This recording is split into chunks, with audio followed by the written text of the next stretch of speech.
Alhamdulillah. Alhamdulillahi Rabbil Alamin. Wa bihi nasta'in ala umuri dunya wad din.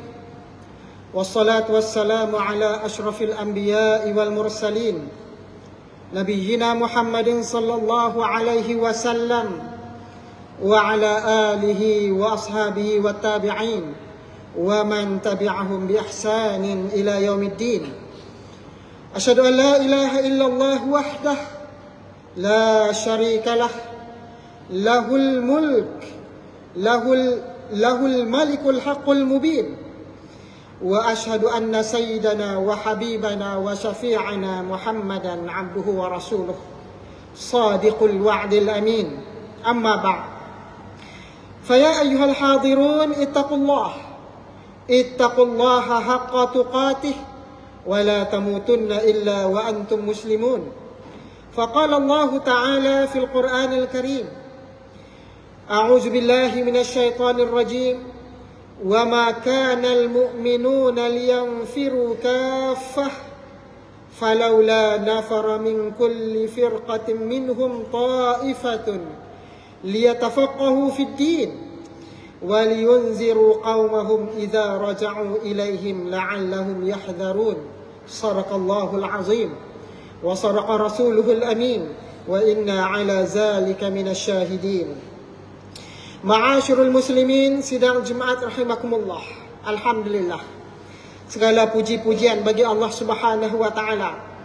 Di atas iradat dan kehendaknya kita masih dipertemukan kembali dengan Ramadan pada tahun ini, bulan yang penuh dengan keberkatan.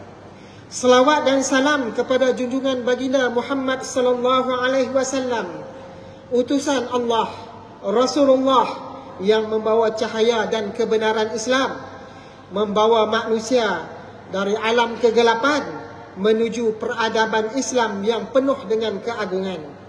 Ramadan adalah bulan yang penuh berkat, bulan ziyadatul khair, bulan yang bertambahnya kebaikan yang tidak ada pada bulan-bulan yang lain.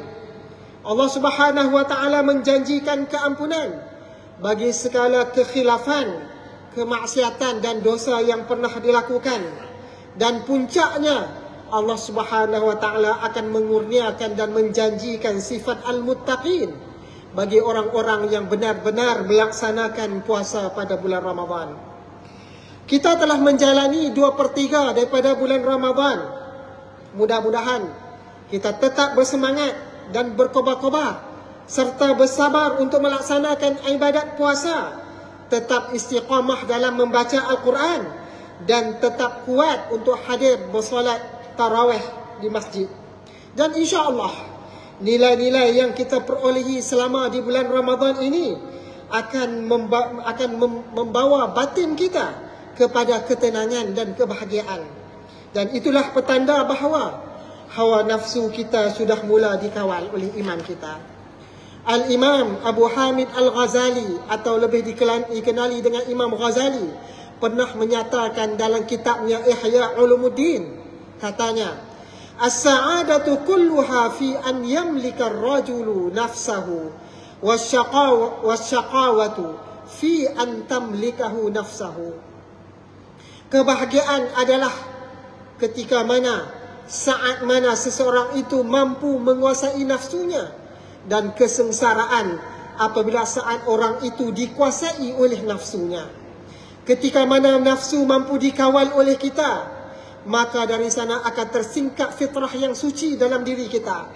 Dari situlah akan tumbuh, akan menggerakkan diri kita untuk melaksanakan ketaatan kepada Allah Subhanahu wa taala apabila kita mampu mengawal nafsu kita.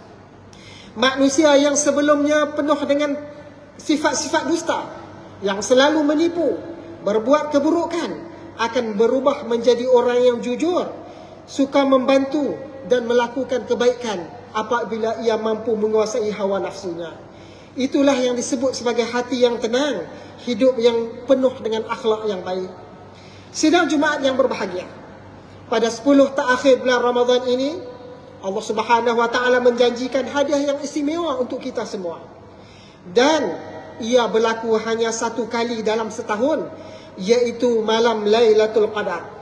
Orang yang berpuasa pada bulan Ramadan sentiasa menanti-nantikan saat munculnya malam Lailatul Qadar, kerana pahala yang dijanjikan oleh Allah Subhanahu wa taala lebih baik daripada 1000 bulan. Firman Allah Subhanahu wa taala, A'udzubillahi minasyaitonirrajim. Bismillahirrahmanirrahim. Inna anzalnahu fi lailatul qadr wa ma adraka ma lailatul qadr. Lailatul qadri khairun min alfi syahr. Tanazzalul malaikatu warruhu fiha biizni rabbihim min kulli amr. Salamun hiya hatta matla'il fajr. Sesungguhnya kami telah menurunkan Al-Quran pada malam Lailatul Qadar. Tahukah kamu apa itu malam Lailatul Qadar? Lailatul Qadar lebih baik daripada 1000 bulan. Pada malam itu turun para malaikat dengan ruh, yakni dengan malaikat Jibril, dengan izin Allah Subhanahu wa taala untuk mengatur segala urusan. Sejahteralah malam itu sampai terbit fajar. Al-Imam Malik dalam kitabnya Al-Muwatta telah meriwayatkan satu hadis daripada baginda Rasulullah sallallahu alaihi wasallam. Katanya, "Inna Rasulullah uriya a'marun nasi qablahu aw ma syaa Allah min zalik, faka'annahu taqasara a'mara ummatihi alla yablughu min al-'amali mithla alladhi balagha ghayrahum fi tulil 'umri. Fa'atahu Allah Lailatul Qadri khairan min alfi syahr." Maksudnya, sesungguhnya baginda Rasulullah sallallahu alaihi wasallam pernah diperlihatkan kepada baginda umur-umur umat sebelumnya yang sangat panjang sesuai dengan kehendak Allah Subhanahu wa taala, sampai akhirnya usia-usia atau umur umatnya semakin pendek sehingga mereka tidak mampu beramal setanding dengan umat-umat sebelumnya. Maka Allah Subhanahu wa taala mengurniakan kepada baginda Rasulullah sallallahu alaihi wasallam dan umatnya malam Lailatul Qadar, yang mana ia lebih baik daripada 1000 bulan. Malam Lailatul Qadar adalah rahsia di sisi Allah Subhanahu wa taala. Tiada sesiapa pun yang dapat mengenal pasti bila malam Lailatul Qadar ini, tapi ia dapat dicari di akhir 10 Ramadan, terutamanya pada malam ganjil pada kalender Qamariyah, iaitu kalender bulan Hijrah. Rasulullah sallallahu alaihi wasallam memberi isyarat mengenai malam Lailatul Qadar ini, iaitu pada malam ganjil 10 terakhir bulan Ramadan ini. Peluang hadirnya bulan malam Lailatul Qadar ini ada pada malam 21, 23, 25, 27 dan 29 Ramadan. Untuk menyambut bulan yang mulia ini, maka baginda Rasulullah sallallahu alaihi wasallam berpesan kepada umatnya untuk meningkatkan kualiti dan kuantiti ibadat pada 10 malam terakhir bulan Ramadan ini. Baginda sallallahu alaihi wasallam akan mengajak keluarganya untuk turut serta mengejar malam Lailatul Qadar ini. Dalam satu hadis riwayat Al-Imam Al-Bukhari telah disebutkan bahawa عن عائشة رضي الله تعالى عنها قالت كان النبي صلى الله عليه وسلم إذا دخل العشر شد مئزره وأحيا ليله وأيقظ أهله. Daripada Sayyidatina Aisyah radhiyallahu taala anha katanya, ketika mana Nabi sallallahu alaihi wasallam memasuki 10 hari terakhir Ramadan, baginda akan mengetatkan tali ikat pinggangnya untuk lebih giat beribadat, dan baginda akan menghidupkan malamnya dengan beribadat dan membangunkan kaum keluarganya untuk beribadat. Sidang Jumaat yang berbahagia, cara ibadat yang dilakukan oleh baginda Rasulullah sallallahu alaihi wasallam telah diikuti oleh para sahabat, dan sewajarnya kita sebagai umat baginda sallallahu alaihi wasallam mencontohi cara ibadat Nabi sallallahu alaihi wasallam. Para sahabat akan memperbanyakkan i'tikaf di masjid pada 10 hari terakhir Ramadan. Mereka juga apabila mereka beriktikaf di dalam masjid, maka akan bertambah kekhusyukan beribadat kepada Allah Subhanahu wa taala. Jika selama ini kita kurang khusyuk ketika salat, Jika kita sering merasa bahawa kita sering lalai daripada mengingati Allah Subhanahu wa taala, dan seandainya kita merasakan lisan kita kurang berzikir dan sedikit sekali beristighfar kepada Allah Subhanahu wa taala, atau jika selama ini kita jarang mengadu keluh kesah kita dan masalah kita kepada Allah Subhanahu wa taala, maka 10 hari terakhir bulan Ramadan ini adalah kesempatan dan peluang keemasan untuk kita memperbaiki semua hal tersebut sambil mengadu kepada Allah Subhanahu wa taala.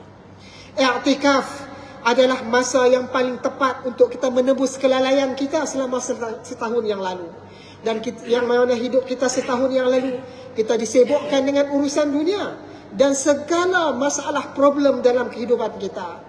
Maka sesungguhnya akan terasa nikmat khusyuk bermunajat kepada Allah Subhanahu wa taala seandainya kita dapat beriktikaf di masjid sambil menambah amal ibadat kita pada malam 10 malam terakhir bulan Ramadan ini. Maka marilah sama-sama kita meninggalkan sejenak urusan dunia kita. Kita fokus kepada Allah Subhanahu wa taala. Kita bermesra dengan Allah Subhanahu wa taala, zat yang maha pemilik, zat yang maha menguasai segala-gala, khususnya pada 10 hari terakhir bulan Ramadan ini. Semua bentuk ibadat di 10 terakhir Ramadan ini diharap dapat mensucikan hati kita, dapat menghadirkan rasa lazat iman kita, dan hadirnya kekuatan roh, quwwah ruhiyah dalam diri kita dalam menghadapi pelbagai persoalan dan cabaran dalam kehidupan kita. Selain itu, pada 10 terakhir Ramadan ini, kita sangat ditekankan agar memperbanyakkan tilawah Al-Quran dan mentadabur ayat-ayat Al-Quran. Orang-orang yang sering bertilawah dan bertadabur Al-Quran akan mendapat kekuatan khusus daripada Allah Subhanahu wa taala. Sebagaimana firman Allah Subhanahu wa taala dalam surah Syura ayat 52. Firman Allah Subhanahu wa taala, a'udzubillahi minasyaitonir rajim. Wa kadzalika auhayna ilaika ruhan min amrina ma kunta tadri mal kitab walal iman walakin ja'alnahu nuran nahdi bihi man nasha'u min ibadina wa innaka latahdi ila siratin mustaqim. Demikianlah kami mewahyukan kepadamu wahai Muhammad ruh, yakni Al-Quran, dengan perintah kami. Sebelumnya engkau tidaklah mengetahui apakah itu kitab Al-Quran dan apakah itu iman, tetapi kami telah menjadikan Al-Quran itu cahaya, dan dengannya kami akan memberi petunjuk kepada sesiapa yang kami kehendaki di kalangan hamba-hamba kami. Sesungguhnya engkau benar-benar membimbing manusia ke jalan yang lurus. Dalam mentafsirkan ayat ini, Syekh Abdul Rahman As-Sa'di dalam kitabnya Tafsir As-Sa'di, ia berkata, ayat ini menerangkan peranan Al-Quran yang mulia. Allah Subhanahu wa taala menyebutnya, yakni Al-Quran, sebagai roh, kerana roh yang menjadikan tubuh manusia itu hidup. Demikian juga Al-Quran, ia menjadi roh, ia menjadi hati dan jiwa kepada manusia yang selalu membaca Al-Quran. Dengan Al-Quran akan hidup semua kebaikan dalam urusan dunia dan agama. Kerana di dalam Al-Quran ada banyak kebaikan, dan di dalam Quran ada banyak ilmu yang luas. Ketika mana Allah Subhanahu wa taala memerintahkan secara khusus kepada kita agar membaca Al-Quran di malam hari, kerana bacaan ini akan memberi kesan yang mendalam dalam jiwa kita. Sebagaimana firman Allah Subhanahu wa taala, "Inna nasyi'atal laili ashaddu wat'an wa aqwamu qila." Sesungguhnya bangun malam itu, yakni berqiyamul lail dengan membaca Al-Quran, lebih kuat pengaruhnya terhadap jiwa dan lebih mantap ucapannya.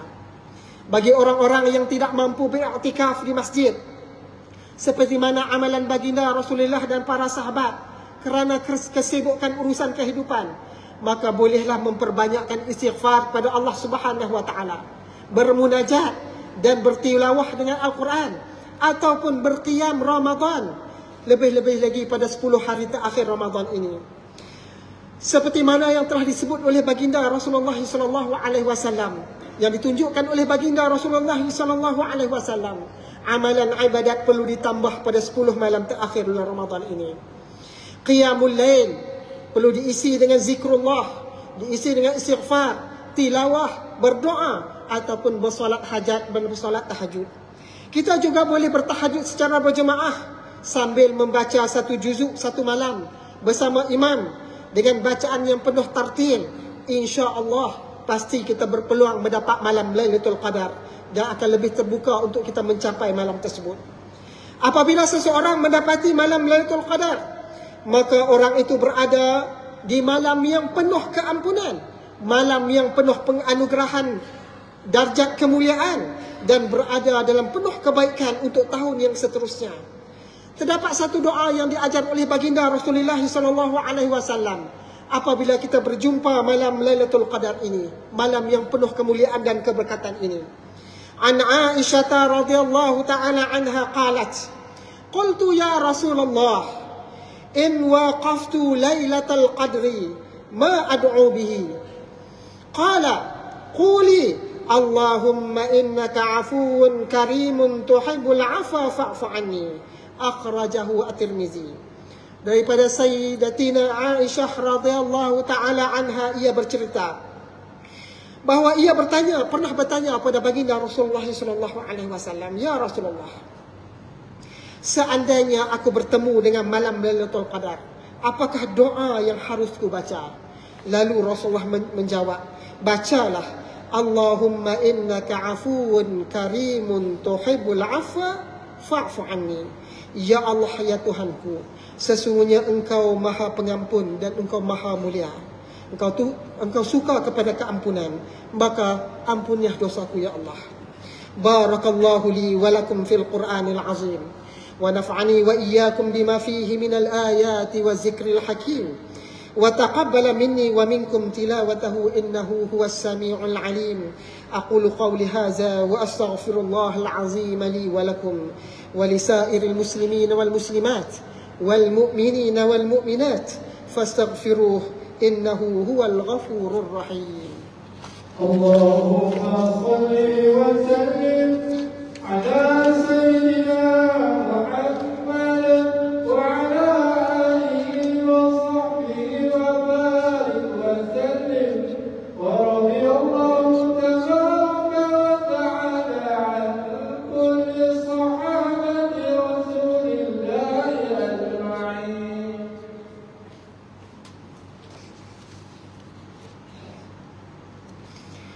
Alhamdulillah. Alhamdulillah hamdan katsiran kama amar. Asyhadu an la ilaha illallah wahdah la syarikalah. Wa asyhadu anna sayyidana wa habibana wa syafi'ana Muhammadan abduhu wa rasuluh. Allahumma salli wa sallim ala sayyidina Muhammad wa ala alihi wa ashabihi ajma'in, amma ba'd. Fa ya ibadallah ittaqullaha min sima'il lagwi وفضول الخبر وانتهوا عما نهاكم عنه وزجر. فقال تعالى أعوذ بالله من الشيطان الرجيم يا أيها الذين آمنوا اتقوا الله ولتنظر نفس ما قدمت لغد واتقوا الله إن الله خبير بما تعملون. وقال تعالى إن الله وملائكته يصلون على النبي يا أيها الذين آمنوا صلوا عليه وسلموا تسليما. اللهم صل وسلم على سيدنا محمد وعلى آله وأصحابه أجمعين. وارض اللهم عن الخلفاء الراشدين ساداتنا أبي بكر وعمر وعثمان وعلي وعن بقية الصحابة والقرابة والتابعين ومن تبعهم بإحسان إلى يوم الدين. اللهم اغفر للمسلمين والمسلمات والمؤمنين والمؤمنات الأحياء منهم والأموات إنك سميع قريب مجيب الدعوات وقاضي الحاجات. اللهم اجعل هذا البلد آمنا مطمئنا. اللهم أصلح أئمتنا وولاة أمورنا واشمل اللهم بعنايتك وتوفيقك مولانا الأمين الكريم السلطان الحاج صالح الدين ابن المرحوم السلطان بدليشة وولي عهده سمو الأمير تكو شرف الدين ابن الأمين الكريم السلطان الحاج صالح الدين وجميع الأسرة الملكية. اللهم ألف بين قلوبنا وأصلح ذات بيننا وانصر على عدوك وعدونا. اللهم لا تسلط علينا من لا يخافك ولا يرحمنا. اللهم انصر إخواننا المسلمين في فلسطين. اللهم انصر إخواننا المسلمين في سوريا. اللهم انصر إخواننا المسلمين في يمن، اللهم انصر إخواننا المسلمين في لبنان، اللهم انصر إخواننا المسلمين في كل زمان ومكان. اللهم انصر المجاهدين في فلسطين، اللهم انصر المجاهدين في سوريا، اللهم انصر المجاهدين في يمن، اللهم انصر المجاهدين في لبنان، اللهم انصر المجاهدين الذين يجاهدون في سبيلك في كل زمان ومكان. اللهم إنا نجعلك في نحور أعدائنا ونعوذ بك من شرورهم. اللهم بدد شملهم وفرق جمعهم وشتت كلمتهم وزلزل أقدامهم وقل عددهم وسلاحهم وسلط عليهم كلبا من كلابك يا قهار يا جبار يا منتقم. اللهم يا منزل الكتاب ويا مجري السحاب ويا حازم الأحزاب احزمهم وانصرنا عليهم.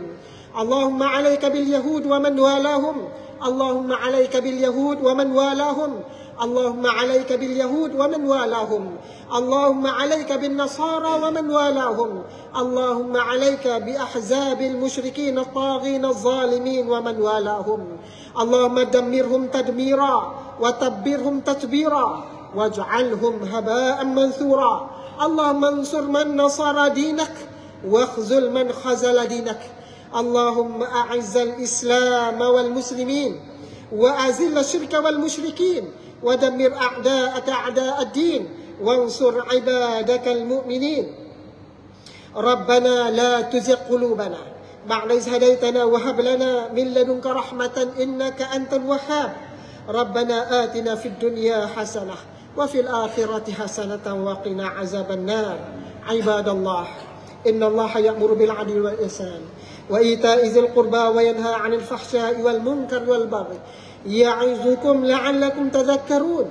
فاذكروا الله العظيم يذكركم واشكروه على نعمه يزدكم واسألوه من فضله يعطيكم ولذكر الله أكبر والله يعلم ما تصنعون. أقم الصلاة.